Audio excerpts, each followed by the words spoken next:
Hey, Russ of Aquarimax. Oh, Heather Jensen made it to a live stream. Welcome. Looks like you're the first one in the house. Nice to see you here. All right, I'm going to change the chat so that everybody can do all the messages for now. We're going to hang out with the corn snake for a little while and check out his new digs here, his new enclosure that we did on a recent video a month or so ago. He seems to be settling in really nicely to it and doing well. All right, what else we got here? Looks like we've got Gordius, Mr. Snake, the zombie drummer. Yep, cool. And Mr. Snake, you got the notification this time. Excellent. Animal Frantics in the house as well. All right, great. Getting started here.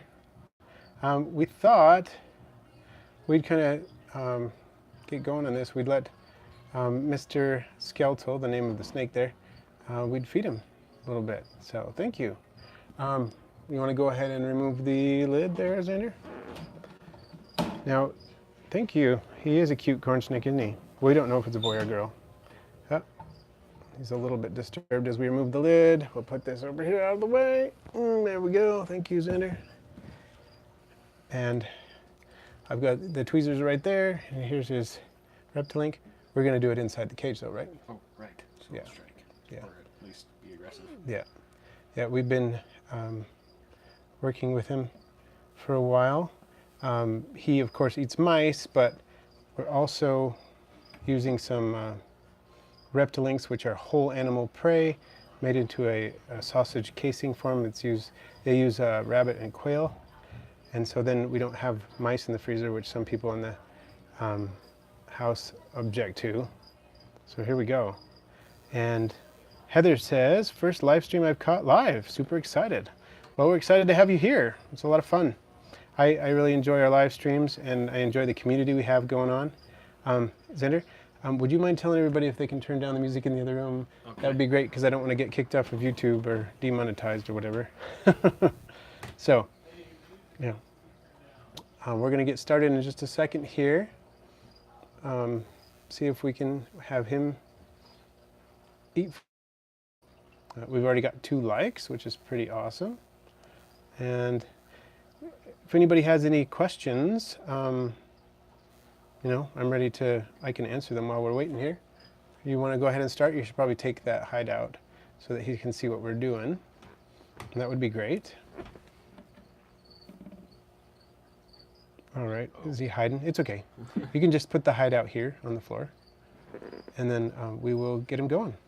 You see where he is right there. You see his tail. You can pull him out. I'm sure he'd be excited to eat. You keep dead roaches in the freezer. I see his head. It's over behind his water dish. If you just want to kind of gently pick him up. He was really excited to eat last time.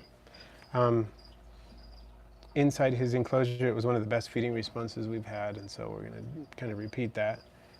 He is right over here, isn't he? Yep, there he is. And that's fine. You can leave him there. I can get a good video of him from here if you want to just get his food and put it on the tweezers, and we'll get going. Hey, Colin. There, right there.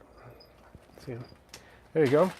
Colin Barsby in the house as well. Nice to have you catch a live stream. I don't know what time it is in your neck of the woods, but probably, would it be early in the day? Let's see. Gordius says, do Asian vinegaroons hibernate? Let's see if we get a good feeding response here. You know what? Let's take his hide out, because I'm not going to be able to film through it. So I'll pull the hide out. We'll just put that out of the way.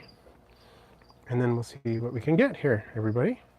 I would kind of doubt that most Asian vinegaroons hibernate, just because most of them are not going to be exposed to extreme temperatures like that. But I'm not sure. It's a good question. Hello, Crystal's Pets. Mr. Snake says, my gravel yellow belly ball python finally locked with my pastel yellow belly fader, so we'll see if he's a gravel or yellow belly soon. Very cool. Yeah, that's one fun thing about ball pythons. You get to work with all those hats. Same with corn snakes. You can do the same thing. Okay, look, he's showing some interest here. See if he's going to grab it. Heather Jensen says, oh, here, Xander, I wonder if you could just move him a little bit so we can see if I can get a better shot there. It's kind of hard to Get him in that This- corner. Yeah, that would be better. Yeah, that works. Thank you. That's good. We'll just give him some time. Heather Jensen says, I'm going to start my first paludarium, and I'm wondering if you would recommend a patriot crab or an African dwarf frog. Huh. You know, I haven't worked with patriot crabs at all. I have worked with African dwarf frogs. Oh, there he goes. He's grabbing on. Let's see. Really good. First grab. Not yet. Let's make sure he's got a pretty solid grip there. Is there a little bit of the aspen shaving stuck on the end, or were we good? I don't think so. Okay. I don't want him ingesting any of that. That's not a good thing. But it looks like he's doing okay, and he's grabbed on. Yeah. So Heather, I haven't worked with patriot crabs at all, but African dwarf frogs are a pretty solid choice for a paludarium because they don't need a huge amount of space, and there would be other things you could put on the land end that wouldn't really interfere with the African dwarf frog. So that would be my vote. The T's knees, hello. Welcome. See, I think he's got a decent grip there. And Dr. Spud says, all my mantis nymphs have figured out that they can just walk through petroleum jelly instead of being terrified of it. Luckily, the lid is tight enough to prevent any escapees. That is fortunate. That's funny. They're funny little creatures, and they're very intelligent for inverts, so I'm not too surprised that they figured that out pretty fast. That's funny. So Crystal's Pets is asking what I'm feeding the corn snake. This is a Reptilink, and it is made by, it's a casing filled with both rabbit and quail, whole animal, so the bone is in here, the internal organs in here, the feathers are here, the fur is in here and everything, and that actually makes it really healthy. They have a really good calcium to phosphorus ratio, very, very nutritious and nutrient dense form of food. Of course, we've fed him lots of mice as well, but these are working nicely as a food, and he seems to be doing really well on them. He's growing, putting on weight, shedding frequently. He looks really good. His sheds are quality sheds. He comes out nice. He's not got bits of skin stuck to him or anything like that. So he's doing pretty well. We're excited about that. And he's getting to the point when he was younger, we had to look for the very smallest ones in the package, and it was hard for him to get them down, but he's a little bit hard. I mean, not that it was too big, but it was a little bit tougher, but he's getting to the point where these are getting a lot easier for him to swallow. So it's kind of fun. And it looks like he's almost halfway done with it. There you go. Oh, it looks like we got another question that popped off. There we go. Heather Jensen said, I stumbled upon a second-hand tank for $15. 80 gallons? Wow, that's a nice find. I think both sides will be land, and the center will be an aquatic valley in between. Oh, that sounds like a really cool setup. I could see how you could do some really interesting things with that.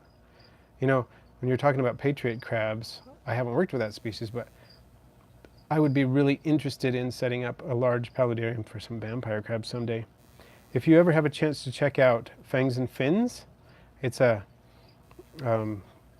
YouTube channel from the UK that goes along with a pet store by the same name in the UK. It's in Kendal. Mick is the owner of the store, and he's got some great a large selection of really interesting animals. He's interested in the same kinds of things I am. He has aquarium and vivarium pets of various types, and we've corresponded for a long time online. One of his more recent vids was on that. It was on a setup, a paludarium he made for vampire crabs, which are amazing crabs because they live in like a same sort of habitat essentially as dart frogs, where it's very humid and they have a little pool, and they will breed in freshwater. Their entire life cycle is in freshwater, so pretty cool things. And he set up a really cool one most recently. So the T's Knee said, I saw in your most recent millipede video that you used crushed eggshells as calcium additive in your millipede substrate. Do you do the same for your isopod substrate? Thanks, I do. That is exactly the same thing that I use. I have used reptile calcium for my isopods and millipedes as well. I've used cuttlebone for them, but more recently I've kind of switched to the eggshell just because I always have eggshells around, and you grind up a couple of eggshells and you have quite a supply for quite a long time. I have several deli cups full of finely crushed eggshells, and I make it faster than I use it. Especially in the summer, I'll be doing even more of that because I have a lot of chickens, and so they're laying just a few eggs right now, and they'll be laying more pretty soon, and so I'll have like basically an endless supply of eggshells. So it's a good way to go, and you can grind them to like a sandy consistency in just a couple of, like 20 seconds with a rolling pin and a plastic bag. So they work pretty well. Tenyalita, hey, welcome. And the T's knee says, cool, for some reason I never noticed in your isopod videos. Yeah, I remember in the how to keep isopods video that I made a while back, I totally forgot to talk about calcium, and I pinned a comment about it, but I had totally forgotten to do that. So that was kind of a problem on my part. I felt kind of bad afterwards, realizing I had done that. So, but yeah, the calcium seems to work fine in that way. And you know, if I do it for a while longer and find there are problems, I'll let everybody know. But so far, it's been good. And Tenyalita says, I want to pet him or her. Yeah, he's very, or she, very friendly snake. We call him Mr. Skeletal because we don't know. And Xander wanted to name him Mr. Skeletal, so because of a meme, right? Yes. What kind of meme is it? Spooky. Spooky meme. Okay, it's a spooky meme. And is it one with the dancing skeletons or something like that? Yeah. Okay, cool. Yeah. Well, I'm glad the video was helpful. I think the information in it is pretty good, except I just forgot to talk about calcium, so I'm glad that it's still helpful. But yeah, Tenyalita was saying, a virtual boop scent. I love it. Yeah, he's a lot of fun to handle. He's really docile. I just call him he, of course, for convenience. We're going to need to check it out and find out eventually. But I'm way too old to pop. That would be very dangerous at this point. So we're not going to do that. And we don't have probes, and I don't have experience probing snakes, so I don't want to go into that. I may get an expert, breeder, local breeder, somebody to help me do that eventually. But we don't really care at this point because we're not looking at breeding corn snakes. And so it would just be out of curiosity, so that's nothing urgent. Ed's Fish says, oh, nice snake, he just eat. Yes, indeed. Just barely finishing his swallowing up there. Dr. Spud says, I use eggshells for my apple snails. If they have plenty of eggshells to eat, they grow very quickly. An eggshell a day keeps the broken shell away. I love it. Take an old adage for humans and change it for mollusks, and it works pretty well. All right, looks like he's nearly finished swallowing there. If you want to go ahead and put his hide in his water bottle back, probably ought to rinse the water bottle. It looks like it's got a bit of aspen shavings in it, so go rinse it and replace the water. If you would do that, that'd be great. And we'll put the hides back in him. Let him get going. Oh, drop the lid. We're okay though. No harm done. Let's see. Where are we? Heather Jensen says, I have a friend who has a banana ball python named Linguini. I love it. She had recently had a gender reveal party where she learned he is in fact a male. Cool. That's kind of a fun way to do it. Yeah. Look at that face. It's such a cute face. Oh, sorry, the fungus gnat is in the shot. That's no fun. But yeah, we love our snake. He's so fun. Now he's going to be off handling for a couple days while he finishes digesting. So we always feed him on Wednesdays so that he's ready to handle again on Saturday morning. Mr. Snake says, I use crushed eggshells and liquid reef calcium for my mystery snails. They breed like crazy, and I sell the babies and egg clutches on eBay. Nice. That is cool. Powerful Lance. Hey, welcome.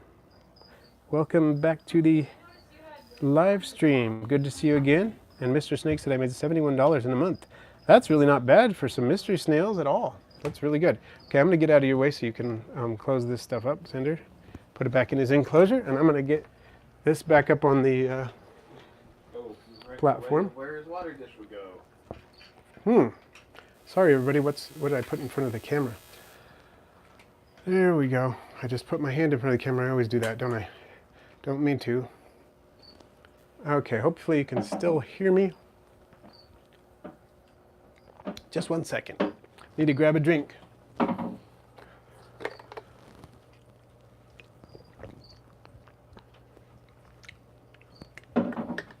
My throat was all scratchy. It kind of still is, but that helps a little bit. So back to the chat. And where are we? So Tenyalita says I was going to get a snake, but wasn't sure what type. So I settled for a rat. Fort Wayne has no rats, apparently, so I got a guinea pig. I do love rats. I've had pet rats, quite a few of them, several of them, and enjoy them a lot. They're so smart and so fun, so affectionate. Love them. Guinea pigs are also super cute. Not quite as smart as rats, but they are super cute. Okay, and the Pokesaurus says, hello, welcome to Pokesaurus. And Mr. Snake says, it really made only about $32. Oh, because of the shipping. That makes sense. Shipping is definitely a considerable expense. And let's see, excuse me. Nature Zone says moss is, I'm not sure what moss is yet. We'll find out in just a second. Mr. Snake says, which is why I always feel so guilty about feeding the rats to away one snake that won't eat frozen. Yeah, that's part of the reason we have our snake on the Reptilinks. Of course, he eats, like I've said, he's eaten a lot of mice. We've given him a lot of mice and he eats them, but dealing with rodents in the house is kind of hard when you have so many rodent lovers. So, Dr. Spud says, one of my rascal snails knocked an Uthika into the water this morning. I'm not sure how long it has been in the water, but I think the eggs are okay. Cool. That's good. I'm glad you were able to save it. I know that people sometimes remove the Uthika and put them in a separate container to hatch them, and it seems to work. So, Tenyalita says, they are cute. I named him September and call him Seppi. Yeah, that's cool. And he's fat, very fat, but he makes cute noises. Yeah, I think that's one of the cutest things about guinea pigs. Their faces are cute, their funny pudgy bodies are cute, and their noises are cute. And let's see, Nature Zone says, moss is the plant that is... The suspense is killing me. Crystal's Pet says guinea pigs too. Cool. So does anybody have any requests about what you'd like to see here? Let me see if Jake is out. He wants to come say hi to everybody maybe. I don't know. He's kind of sleeping right now. But maybe he does. Let's take a look. Oh, he does want to say hi. Hello, Jake. Can I get you into focus? A little harder to focus with this, the rear camera. But we can get a little bit going there. Pokesaurus says, my brother ran a pet shop once. The rats were surprisingly nicer than the mice. Yeah, and they also smell less. I feel like male mice really stink, and male rats not so much. Let's see. Pokesaurus says, my brother ran a pet shop once. Oh, I already read that one, sorry. Tenyalita says, is that the gecko? Oh, yeah, this is the gecko that you liked last time. You can see how his color is funky on the side because of the way he was sleeping, partly in the light and partly in the dark. Kind of funny. Look at his spotty head. I love his spotty head. It's kind of funny. So, the plant that is your favorite, Nature Zone. I love moss too. And I do have some moss that's doing pretty well in my dart frog vivarium finally. I also got some of this moss, just a second, recently. I'm going to try it out. This is from PetSmart. It's live moss that's dry, and you wet it and then let it grow again. And apparently it doesn't do super well in really, really humid vivaria, but I'm going to put it in some of my less humid vivaria, like the morning geckos or the crested geckos, and see how it does. Could be fun. I know someone local. His name's Wes, and he was in one of my videos with his gargoyle gecko not too long ago.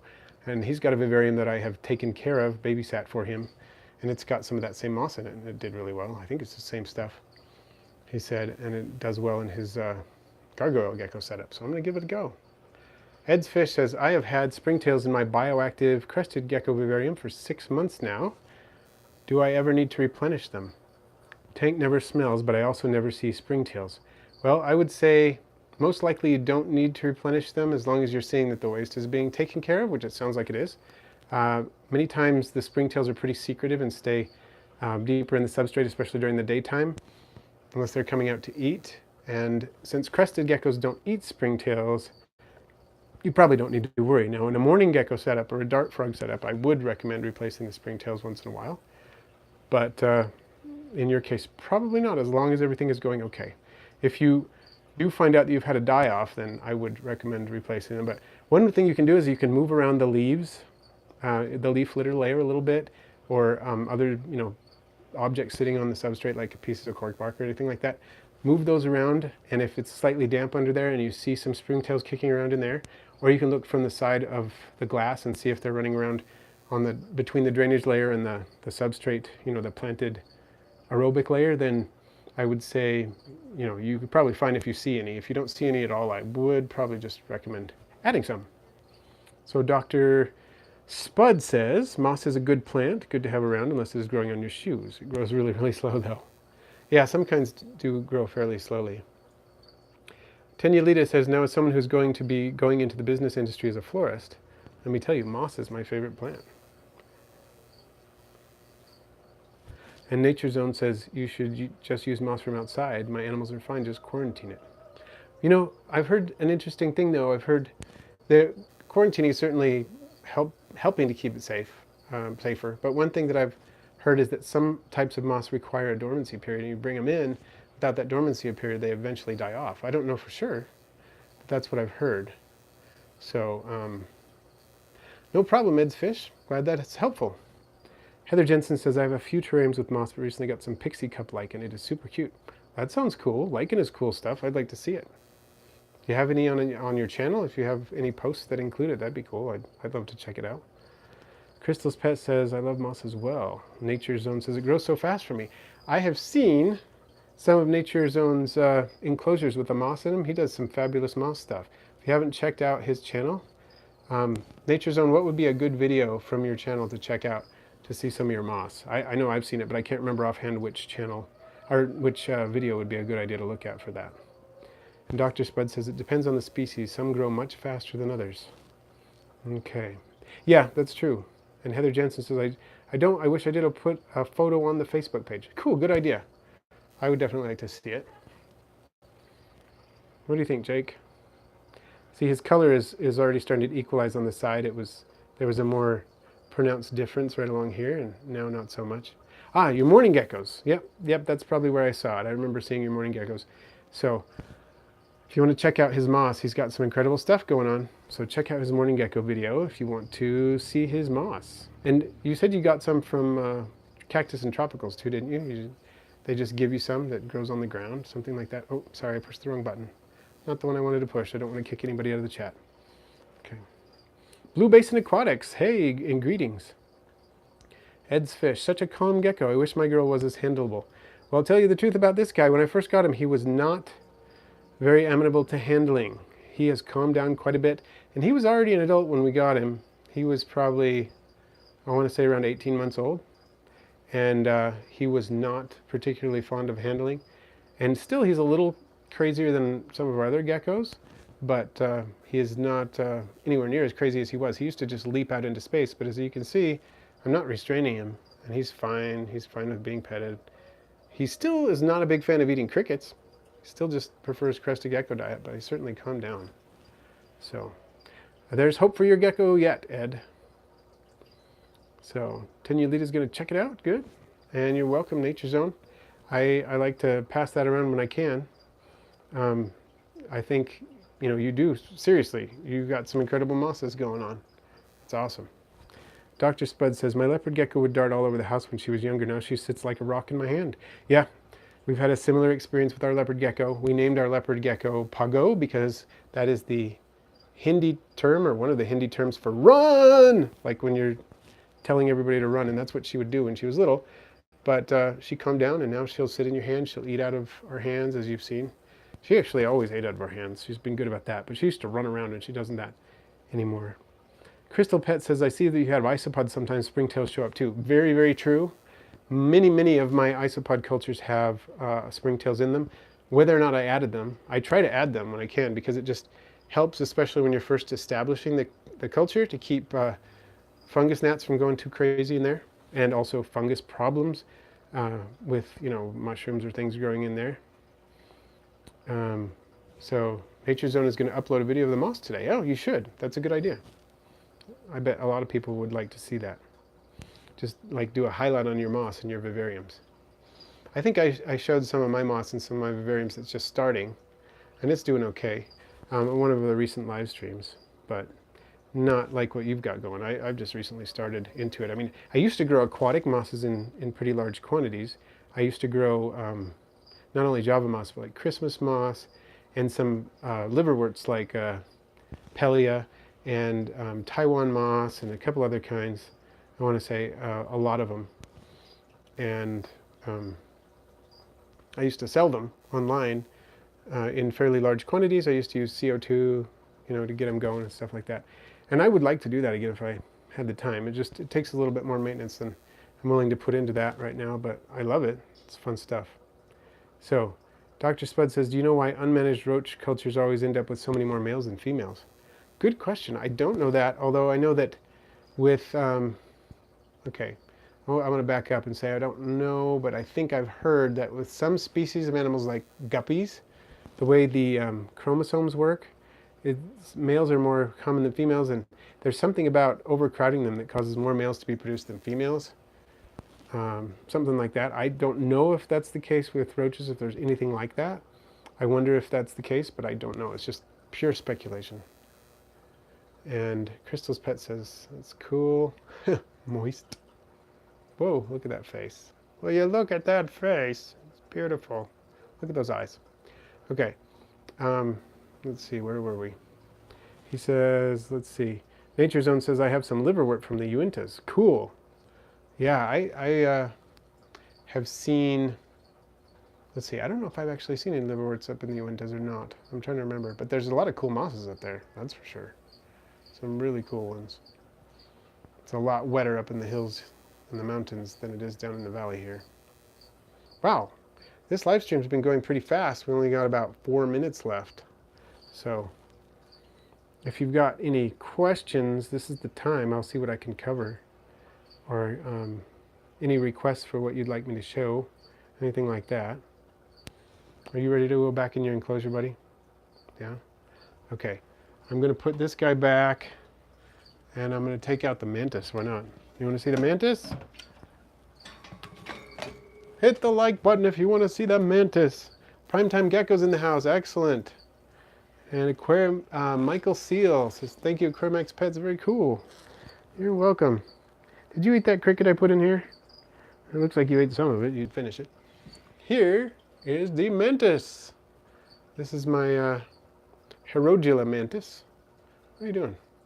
Yeah, that's a decent angle. Okay, Dr. Spud says, one of my mantis nymphs caught a fruit fly and just decided to spare its life. The mantis just put it down uninjured. They're funny little things. I wonder what it was thinking there. That's kind of funny. Maybe it wasn't as hungry. And Nature Zone, am I going to be able to see your animals? Yes.